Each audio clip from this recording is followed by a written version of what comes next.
you could nail the psychology piece of it, you'd probably have a pretty good shot at sort of nailing peaks and troughs in the market cycle. Do you think that you could train an AI to do your job for you for the next 10 years? How do you know that this is the real me, by the way?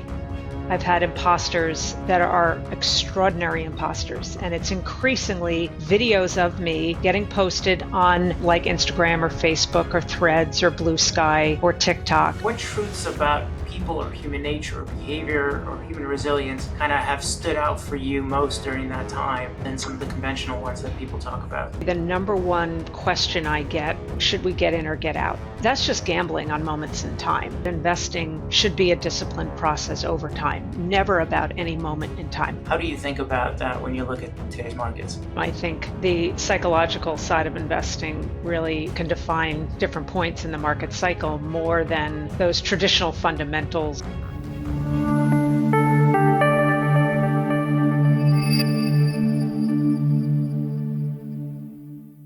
Welcome to Prime Talks. So today we're thrilled to be sitting down with Ann Sonders, who is one of the most respected voices in markets and the chief investment strategist at Charles Schwab.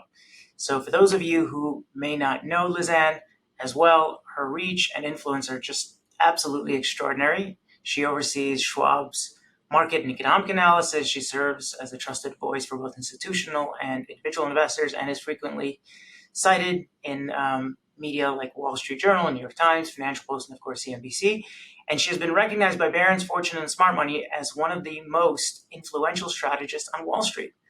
And what makes Ann so remarkable is not just her ability to parse data and forecast markets, but her gift for translating complexity into clarity and doing so with a deep understanding of the human and behavioral side of investing. Ann, thank you so much for joining us. Oh, thanks, Mo. Thanks for having me. Looking forward to our conversation.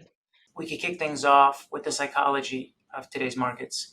You know, when you look at the markets today, how much of it, in your opinion, is fundamentally driven? How much is just market fundamentals? And how much of it is collective emotion, narrative, fear, greed cycles? Could you even distinguish between them? How do you think about that when you look at today's markets?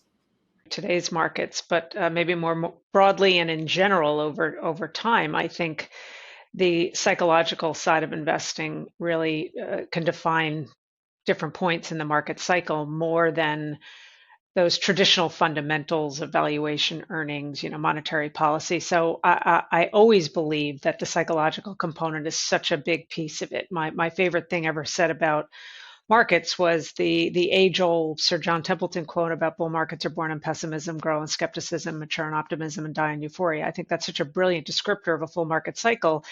And absent in there is any reference to the things that we live, eat, and breathe every day, those traditional fundamentals that, yes, do have a sort of a backdrop representing what the market is going to do, earnings being paramount among them. But I also think that there are a lot of misperceptions about some of what the market drivers are. I think people put a little bit too much weight on things like valuation, where actually I think valuation is as much an indicator of sentiment as a fundamental indicator. I think that that's woven together. So that's where you actually bring the psychological piece into what is generally seen as this more fundamental support or detractor for the market. So I think there's, you get to extremes at different times. It maybe look a little bit unique in each cycle, maybe where you get euphoria and despair and whether there's something demographic associated with it or a type of investor. But I'm always a believer that if you could nail the psychology piece of it, you'd probably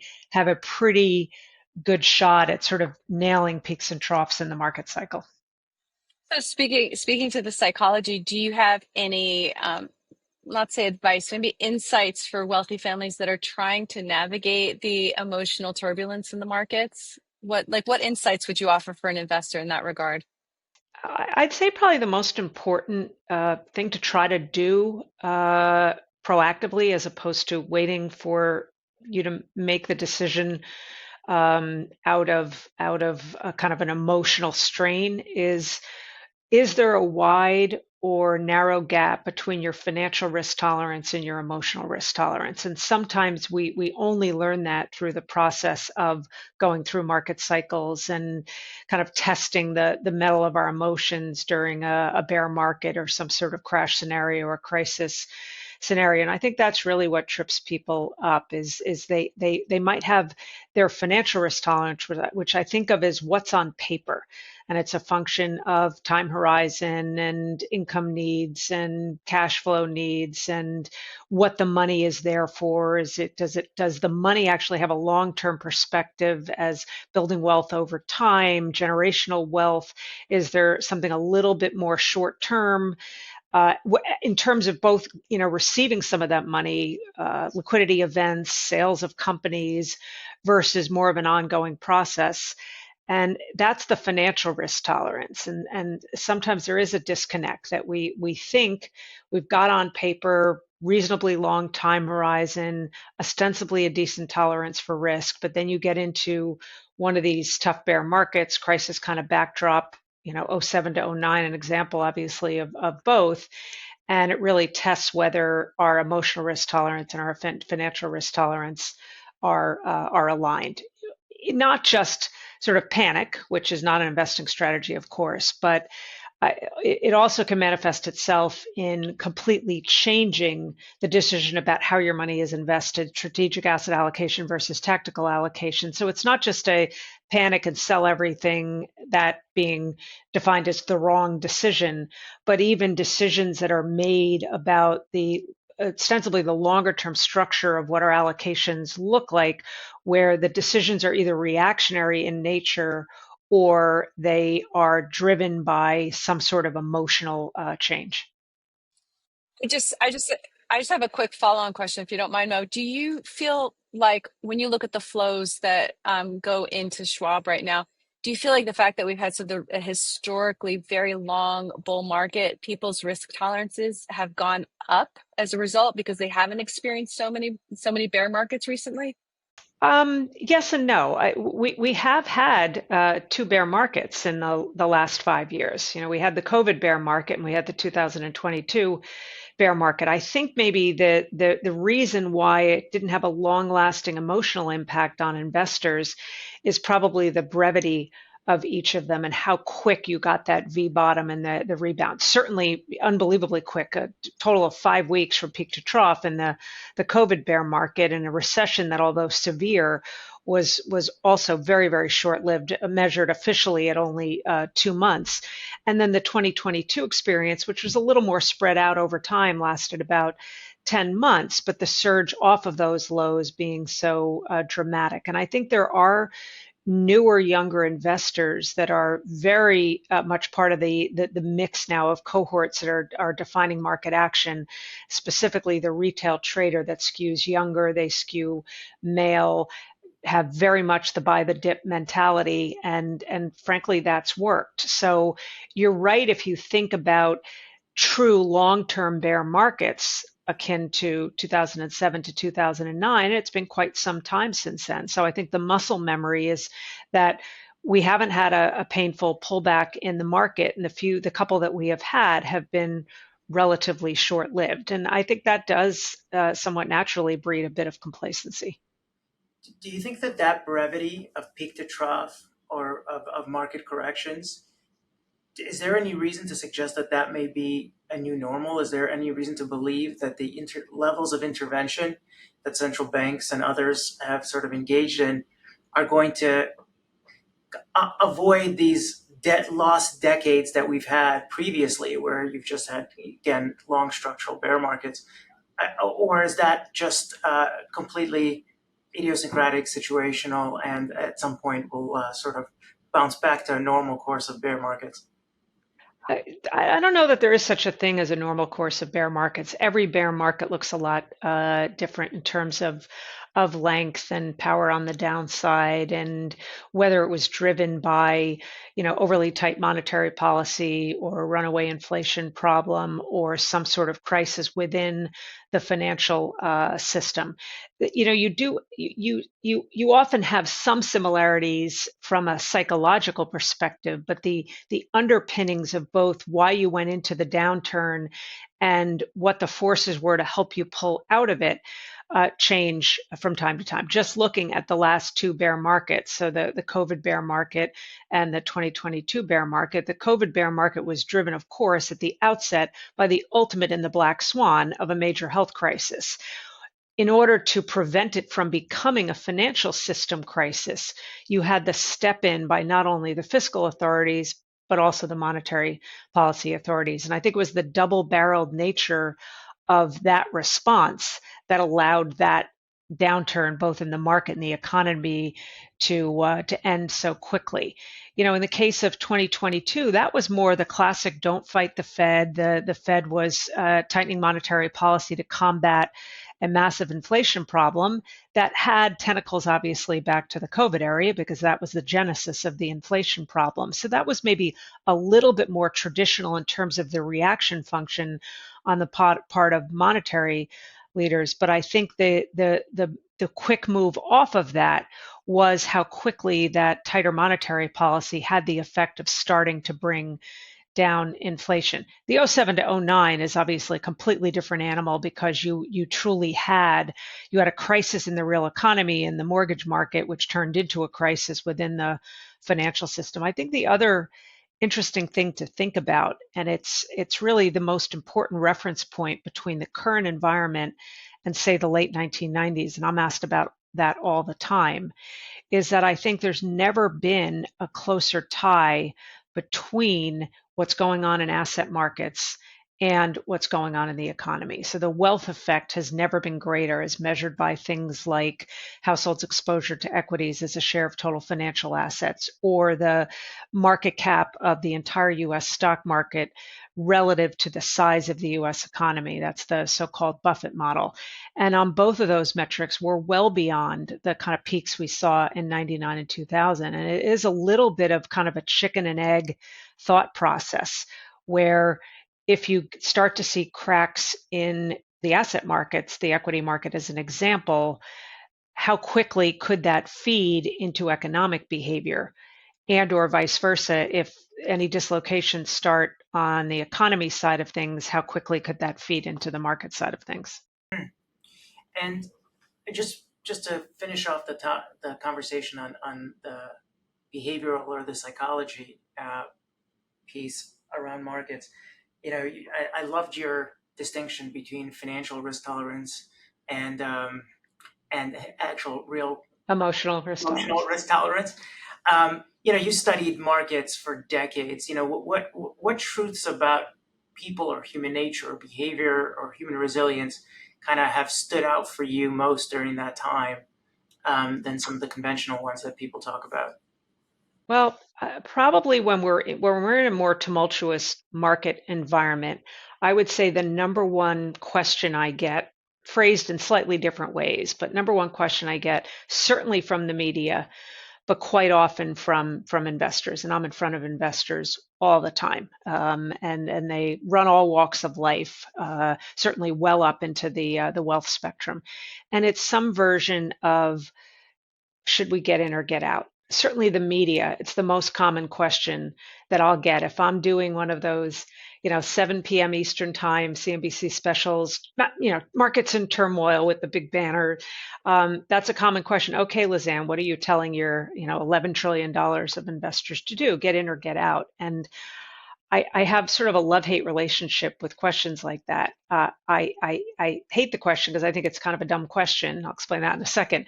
But I love it because I get to explain why I think it's a dumb question. I think the whole notion, however you think of it, whatever verbiage you use inside your own mind or how you express it, that's, get in, get out, all or nothing, trying to, time entry and exit points with some sort of precision.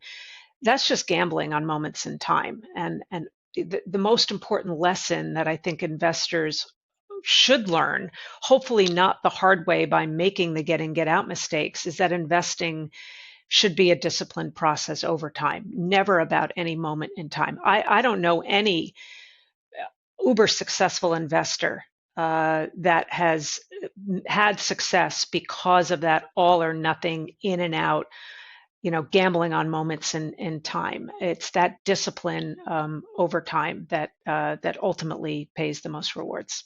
Yeah, yeah, couldn't agree more. I mean, obviously, the most of our listeners are going to be family offices who are really focused on more of their long-term capital allocations as opposed to sort of short-term tactical shifts.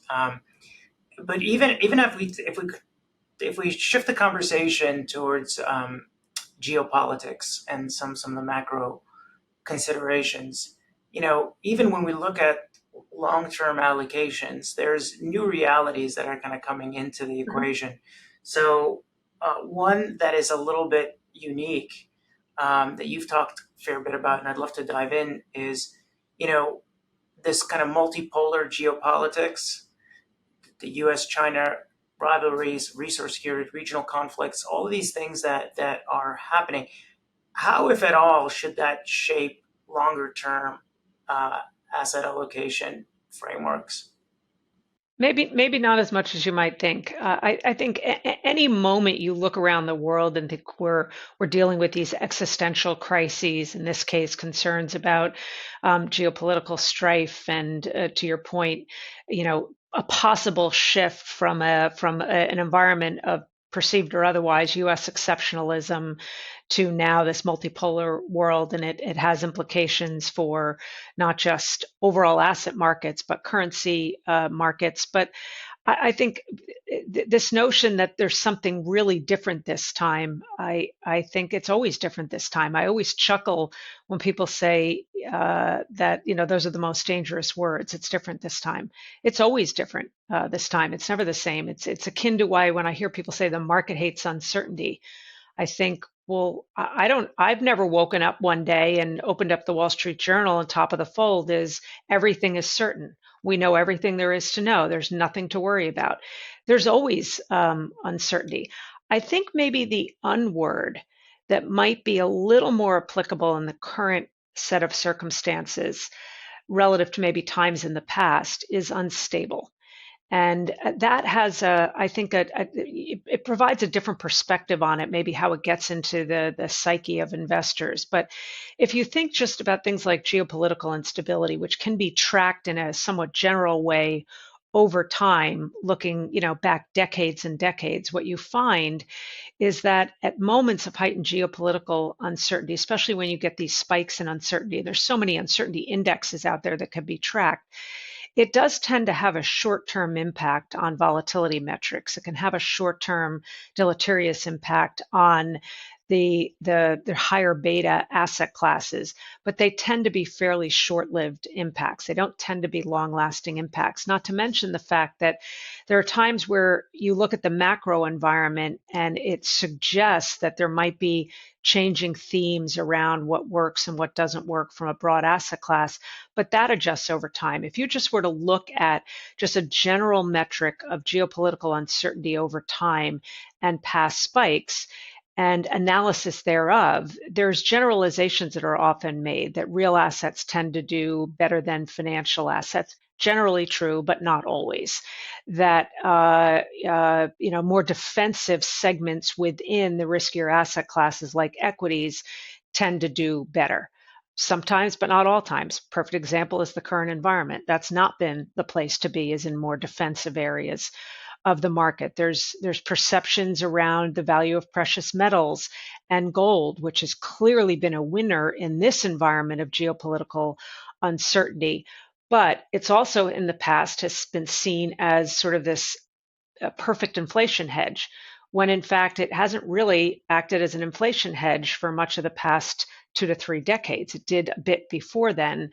The equity market has actually been a better inflation hedge. So I think each cycle is a little bit different. And I think it's somewhat dangerous to make generalizations, especially if you are gearing a significant change to long term strategic allocations based on the current environment of geopolitical instability. If anything, it further supports the notion of diversification across and within asset classes. And I know that kind of message gets really boring. It just does. No one is going to have me on maybe a podcast or CNBC or Bloomberg and want to hear me say, well, the beautiful power of diversification across and within asset classes and the wonderful discipline that is periodic rebalancing. It's, that's not enticing, but that's actually the stuff that matters, frankly. Yeah, we agree with you on that. Yeah, the stuff that makes good investing and what makes good media are two different things, and yeah, Correct. for sure. I do want to ask you though. There do seem to be some deliberate efforts, both internally and externally within the U.S. and external to the U.S., to devalue the U.S. dollar over time, and what impact does that have longer term, and whether or not that should sort of shift uh, allocations in any way, and then secondarily, are we entering a world where potentially fiscal policy matters more than monetary policy for markets, or and why or why not might that be true?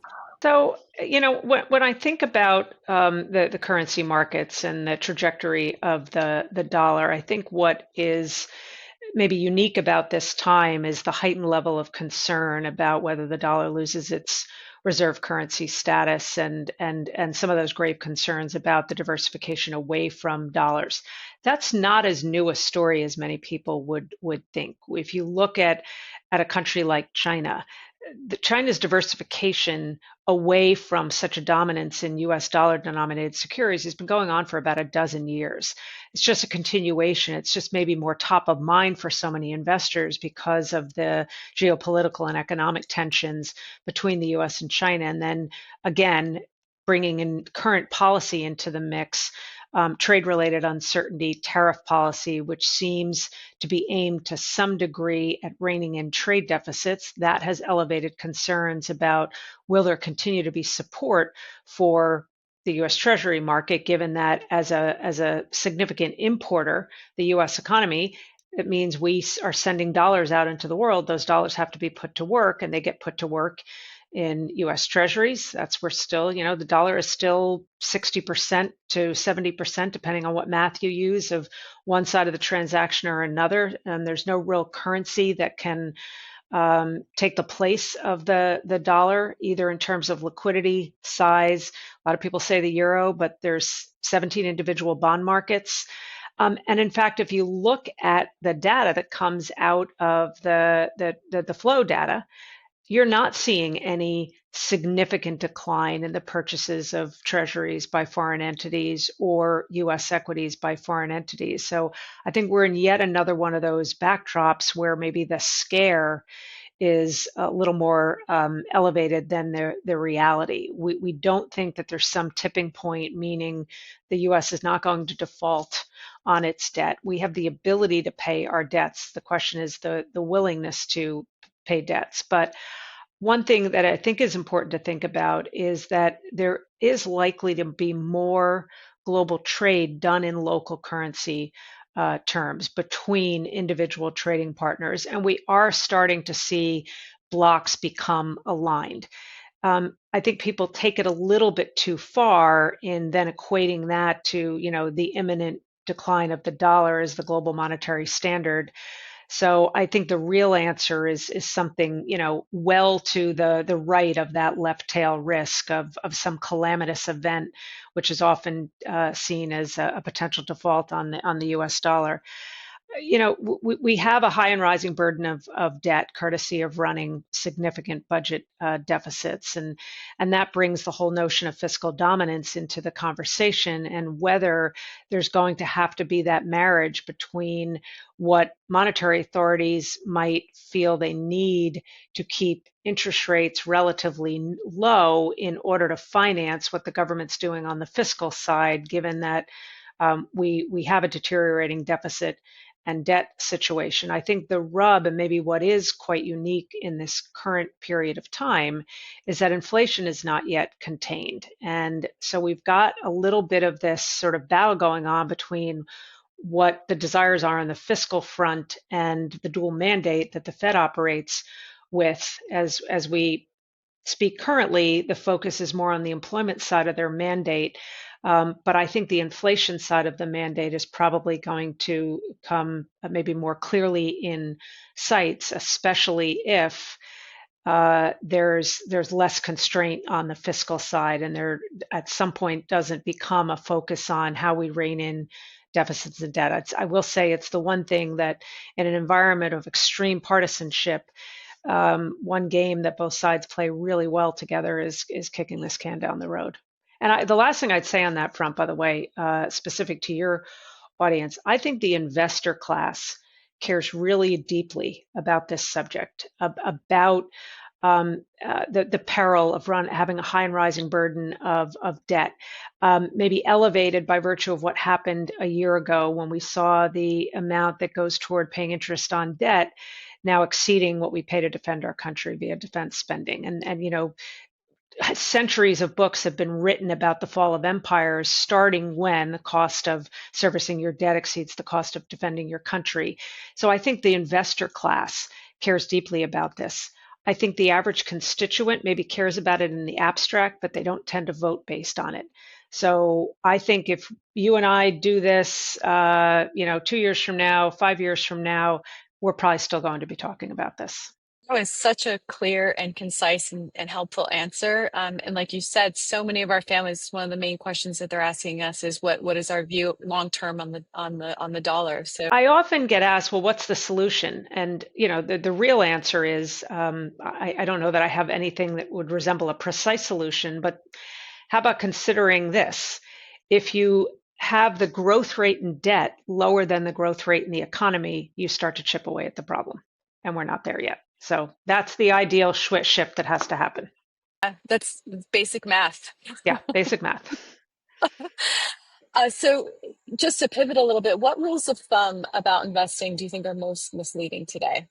If you could dispel some of those. I think, and this is not a new phenomenon, but I think this is a problem with human nature and how we think about data, how we think about economic data, earnings data, inflation data. It's human nature for us to think, was it strong or was it weak? Was it good or was it bad? That's how we react to data that we're fed on a day-to-day basis.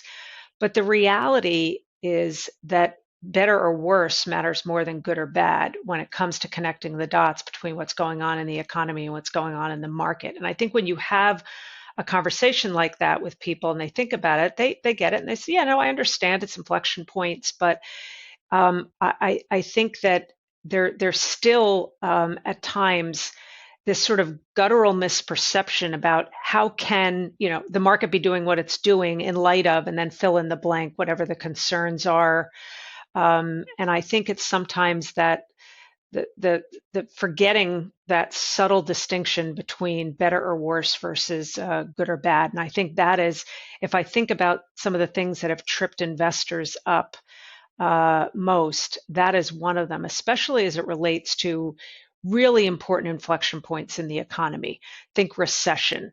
So a lot of people either don't know or they don't think about the fact that at the outset of a recession, usually the stock market has anticipated that as a leading indicator. And at the point we are told definitively that, okay, it's a recession, courtesy of the NBER, and they subsequently date the start of the recession, they go back to essentially the peak in the aggregate data before the slide gets you to recession. Well, definitionally, when you're at the peak in the aggregate data at that time, you don't know what's about to happen looking ahead. At that time, the data looks pretty darn good. So it's one of the reasons why so many investors and even strategists and market watchers kind of miss it because they're focused on the current set of data points. It's kind of the whole Wayne Gretzky focus on where the puck is going, not where the puck has been or where the puck is right now. And how do you do that personally? Like, how do you personally filter out the 24/7 flood of data to find what really matters? almost 40 years of practice. So, it's just it's trial and error. It's consuming a crazy amount of information and research, and a lot of it is just sort of gut feel as to what matters and what doesn't. It's again 40 years of doing this, and sometimes learning the hard way that sometimes what we emphasize doesn't serve us well in terms of either the direction for the economy and the direction of the market. But I first of all, I'm very data and fact based. Novel concept seemingly at times these days, but using history as a bit of a guide, but not as gospel, and um, understanding that every market cycle is a bit different, and trying to utilize leading indicators in a broad sense, not a specific sense, meaning just blindly following the conference board's leading economic index, and just and then applying that sort of gut feel and bringing the psychology into it, because we talked earlier about how much the market is driven by psychology. The economy is driven by psychology. Inflation is driven by psychology. The terminology of animal spirits applies to markets. It applies to the economy.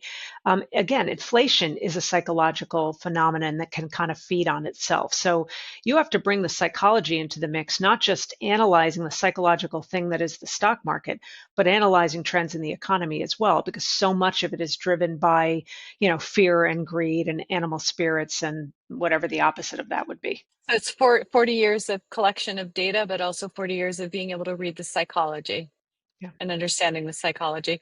What do you think some of the under discussed risks that ultra high net worth investors are not paying attention to right now? I mean, everybody's talking about inflation and AI and rates. And where do you think people aren't correctly perceiving where risk is today? Well, there's one that I think is very top of mind, but maybe has lessened or maybe moved a little bit down the radar screen.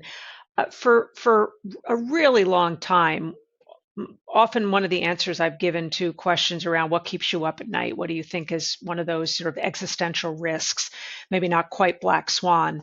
I've often said, well before the past 9 months, if you want to categorize the timeline with that, any serious threats to the independence of the Federal Reserve as the world's most important central bank. That to me would be an existential risk. Yeah, I you know I'm not suggesting that we're imminently at that point. I think that there are sufficient checks and balances. The FOMC, the C in FOMC is committee, not chair. It's not one person.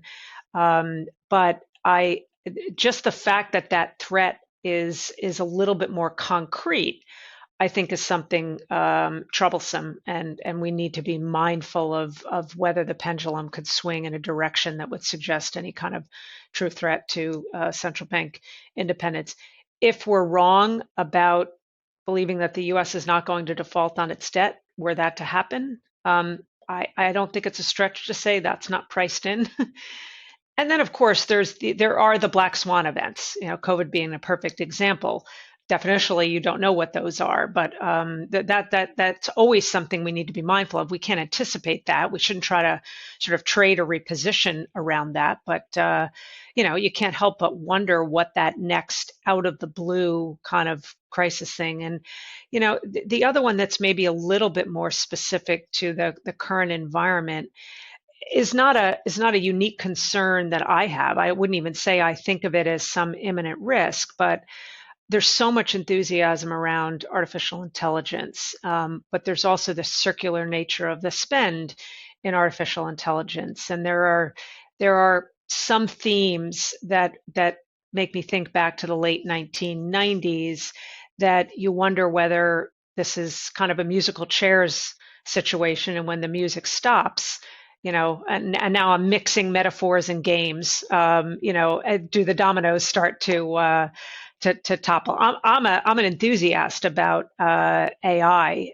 in terms of the impact it's likely to have on us, on our economy, the way we do work and information and productivity and efficiency and all those things. But that doesn't mean we don't have to consider the point at which you get to excess, whether it's from a valuation standpoint or just excess in terms of the expectations bar getting set too high. The internet didn't go away. It has been an unbelievable game changer, but clearly the hype went well too far in the wrong direction in the late 1990s, and we had to suffer the consequences. As I said, think twice before investing into companies with $100 million pay packages for Or coders. $1 trillion pay packages, depending on if you meet certain metrics. I'm just actually curious on the AI front, and even if I totally agree with your view on the productivity and the potential benefits to the economy.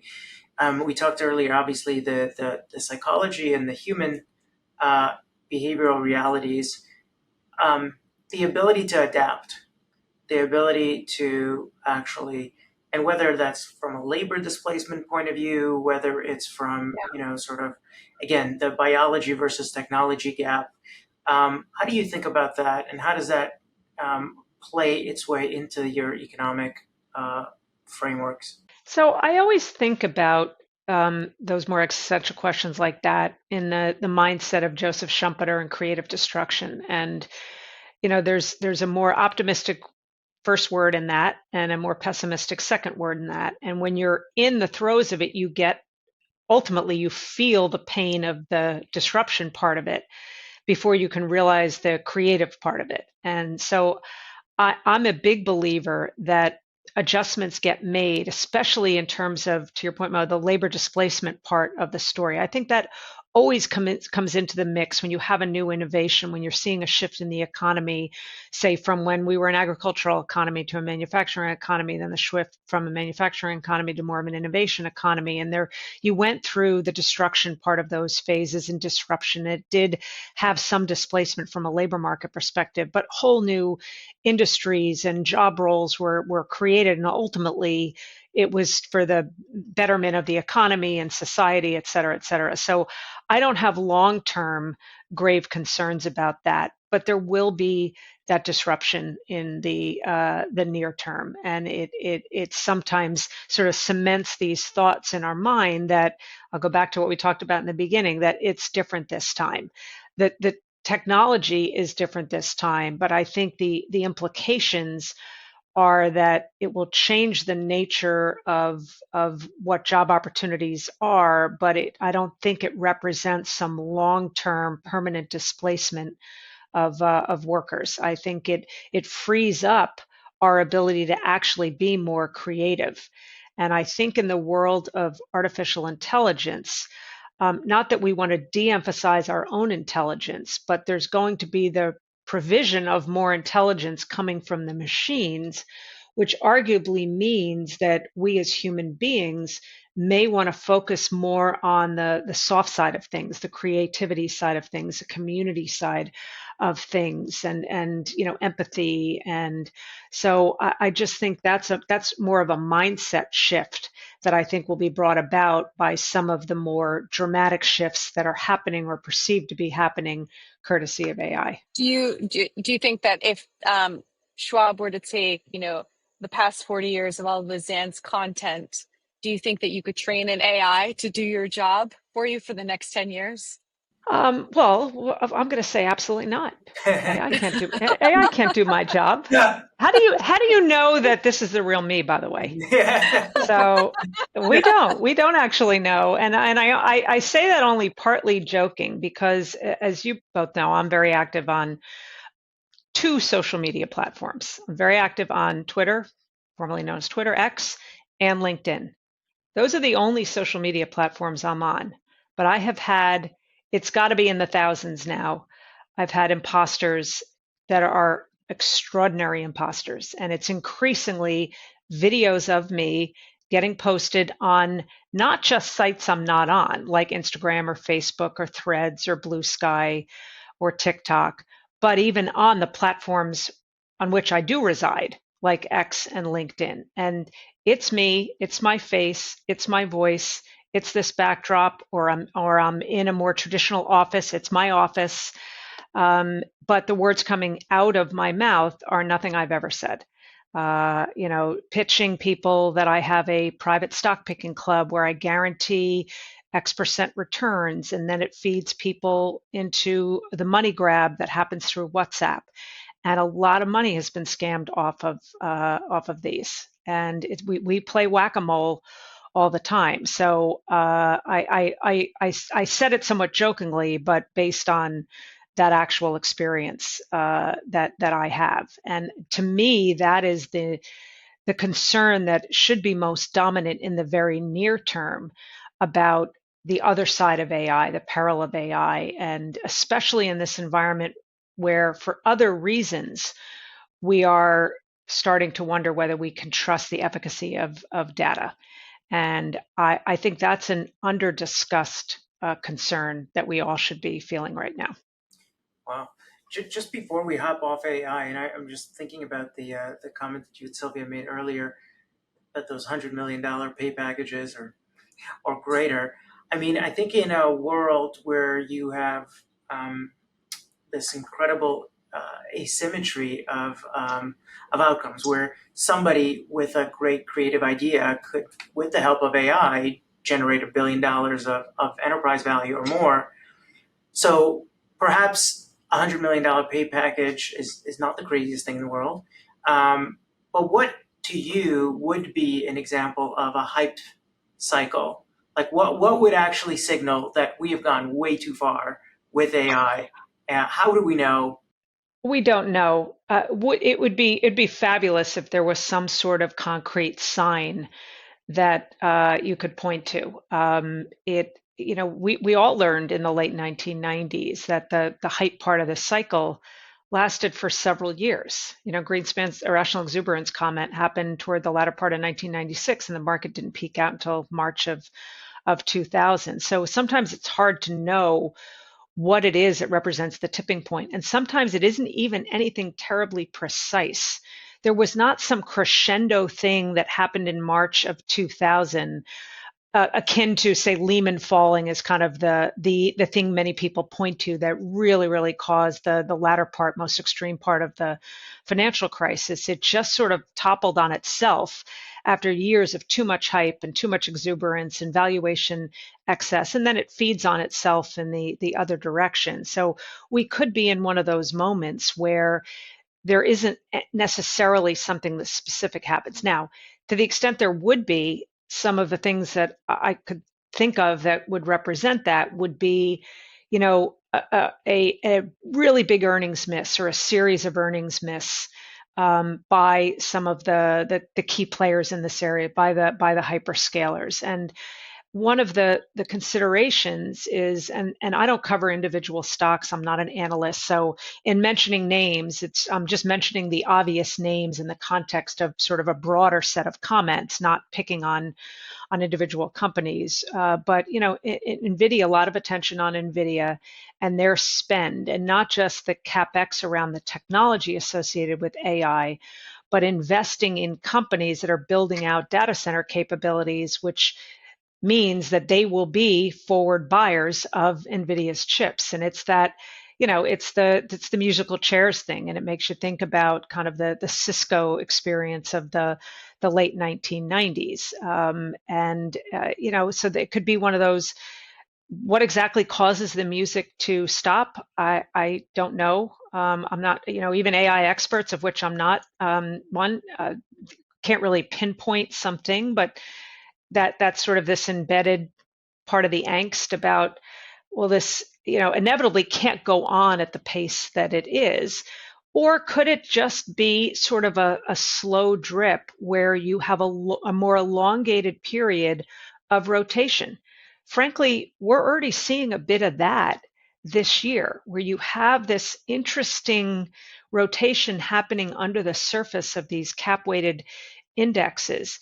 And it's in keeping with this shift that has happened over the past year-ish or so, away from just a heightened focus on the shovels, the picks and shovels, the hyperscalers, the creators, so to speak, of AI, into sort of broader the adopters and the data center and the power usage. And that brings up opportunities in other parts of the market that are maybe less high profile. So that would be a fairly benign way to have some of this hype ease without sort of the bottom falling out all at once. In fact, I'll use a specific example. I know, we've been speaking mostly in somewhat evergreen terms, but this is an example that can apply at different times. But uh, you have to look under the surface of the cap weighted indexes to get a full story of what the market is doing. And just since the April 8th closing low this year, the average member within the NASDAQ has had a 32% drawdown. So uh, it's just happened through a process of rotation. I think most investors would, if you gave them a choice, you get sort of rotations that happen spread out over time, and different types of stocks and industries get hit at different times. Would you choose that versus the NASDAQ's bottom falling out all at once and dropping by 32% in a couple of days? I think most investors would probably take choice A and not choice B. So there are healthy ways for a market to consolidate via a process of rotation that is arguably much less painful than a bottom falls out of the market all at once kind of bear market. That's interesting. So, Lizanne, we've been talking about rising debt, inflation, uncertainty. We haven't talked about climate risk, but a lot of our investors ask us about climate risks. How do we redefine safe assets in this kind of a market? Like, what is a safe asset in your world? Well, I won't tie the answer specific to climate concerns, but I think that especially in this kind of recent era of concerns about our, as we already talked about, our high and rising burden of debt, and with concerns about the trade war and whether there will be the continued willingness on the part of foreign investors to buy our treasuries, that had a lot of people concerned about whether investing in the treasury market was going to continue to be this safe asset. We never fell into that camp that felt you want to dump your treasuries, they're no longer a safe asset. There just isn't a viable competitor to the safety, liquidity, and size of the US Treasury market. So we don't think that has shifted. I think the move in gold has been an interesting one, and I think the forces driving it are probably somewhat secular in nature. That said, and I would say this about any asset class, especially outside of the very traditional asset classes of stocks and bonds, one thing to be mindful of in some of these other asset classes, whether it's precious metals, whether it's commodities, whether it's real estate, whether it's currencies, even to some degree the private markets, is when there's more involvement on the part of investors and even to some degree traders. I think what has to come into the analysis mix, going all the way back to where we started this conversation, is the psychological piece of this, the sentiment piece of this. And that's why some of the best sentiment work that's been done over the years, a lot of, Ned Davis Research is an example of that. I love a lot of their sentiment work. In fact, back in the mid to late 80s, when I started in this business, my first boss and mentor in the business, the late great Marty Zweig, had a partnership with Ned Davis, and they formulated a lot of these sentiment indicators that have become these tried and true sentiment indicators. And a lot of those types of indicators now need to be applied to other asset classes, because I think you're starting to get swings, whether it's in the currency markets, whether it's in even real estate or in commodities or in precious metals, that aren't just explained by traditional fundamentals. The dollar historically has moved up and down based on interest rate differentials versus the rest of the world. That's always been the most important fundamental underpinning to whether the dollar is strong or weak. But now there's the psychology of just swings in trading assets in and out. So you have to apply that sort of psychological filter to analysis, both short term and long term, of less traditional asset classes, because the democratization of investing and easier access to other asset classes relative to that more traditional stocks, bonds, cash, simple three asset classes. It's not just as simple as saying, well, now I can take an endowment or foundation approach because I've got access to a broader swath of assets. That psychological component works its way into both short-term and even medium to longer-term performance within those asset classes, and extremes of hype and despair, or overbought, oversold kind of technical conditions. Just on that note, I'm thinking, as you mentioned, the democratization of non-traditional asset classes. I'm wondering to what extent you think that actually creates a little bit of a bull market in those asset classes, because I mean, much like we saw from active management into passive management, you just had this permanent bid, and as a result, the assets within the S&P or the MSCI, whatever, just kept on going up. Do you see that continuous bid going into private markets means that private markets will or are sort of forecast to deliver better returns simply because the valuations are going to be lifted by more broader participation, or is that the wrong way of thinking about it? It might be have a partial impact, but when you look at things like the exit ratios in terms of private equity, there's maybe a little bit of froth that has been built in, and the inability to bring a lot of these companies back out into the market gets somewhat constrained. So I don't think you can think of it maybe the same way as, say, thinking about all the money that has gone into passive vehicles within the traditional markets like the equity market. I think it could represent some sign of froth and maybe a setup for some disappointments if the transaction volume continues to stay relatively anemic. Listen, first of all, I feel like I could talk to you for hours. I don't know about you, Mo, but Yeah. I'm like thinking to myself, I'm going to start to listen to your podcast. So let's make sure that we put that in our Oh show well, notes. thank you for Why am I not plugging listening? that.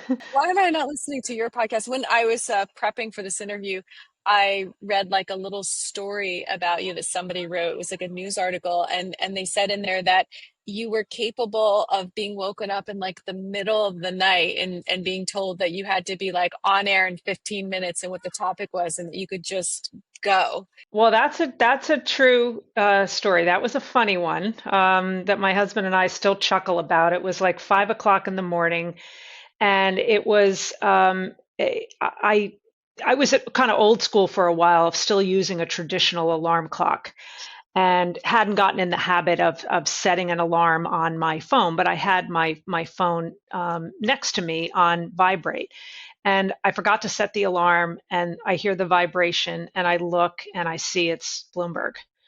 And then it dawned on me, okay, I have forgotten that I'm on. Now, fortunately, it was Bloomberg Radio, and that this was the days where it was not on camera, so it was just audio.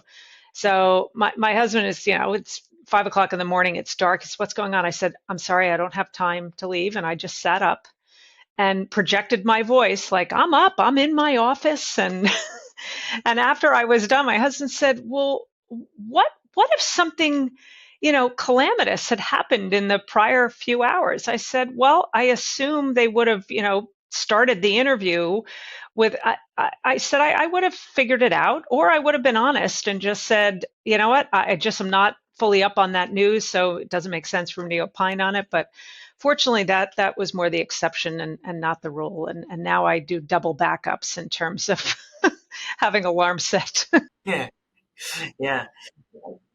Kind of like the military. Yeah, you get. But I'm curious. You're constantly being asked to speak in public, private, again, institutional, and other investor groups. Um, Obviously, you're adapting, evolving, learning with the times, and you're in a space where a lot of people are chasing that information. A lot of people are chasing the edge. A lot of people are chasing. Um, what is your learning regimen? Like, what is it that you make sure you're doing to sort of stay ahead of the curve? Well, aside from just drinking from a fire hose of information, it's learning over time what's valuable information and what's not. I try to I spend a lot of my time absorbing macro type because I'm a top down analyst, so to speak. I'm not covering individual stocks. I'm not an analyst in that sense. So, but I think it's important to be sort of fed with information maybe from those traditional sources, some of the research providers, but maybe the non-traditional sources. I try to take time every day to read something that's a bit longer form, that might be a bit more esoteric, white paper kind of stuff. Some of the reports that come out of the Fed or the NBER. I just read an interesting one by a researcher at the NBER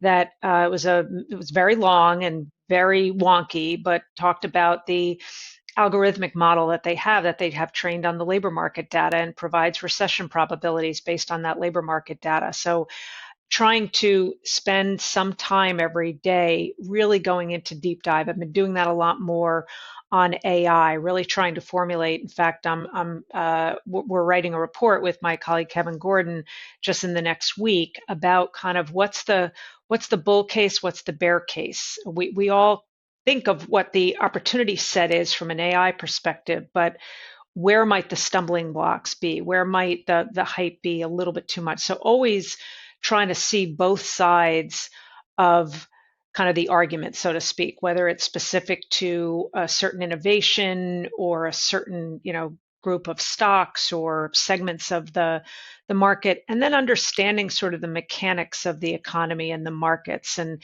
how that changes over time, and making sure you're staying in gear with those changes, both in actual sense of the drivers of the economy, drivers of the markets, but the cohorts that are changing in importance. And I do spend time on social media, not a tremendous amount, but I have figured out how to curate what matters, and I think social media is wonderful in providing access to information and research and the writings of people in the past that you really had no access to a lot of what they would put out there. The Bridgewaters of the world.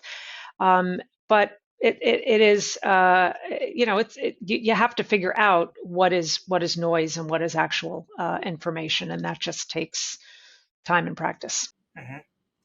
It would be amazing if somebody on your team would publish every week what's Lizanne reading, and there it's like you could actually there could be a lot of young financial professionals that could be mentored by proxy by just reading what you're reading and paying attention to it and learning to determine for themselves what's signal and what's noise by following what you're reading. And by the way, I also I get a lot from anecdotes, and I get a lot from the conversations I have with investors.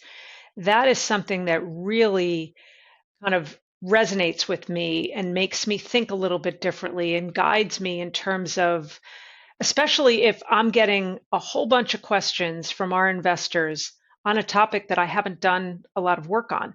That is a trigger for me. Okay, this is, even if it hasn't been top of mind for me, this is top of mind for our investors.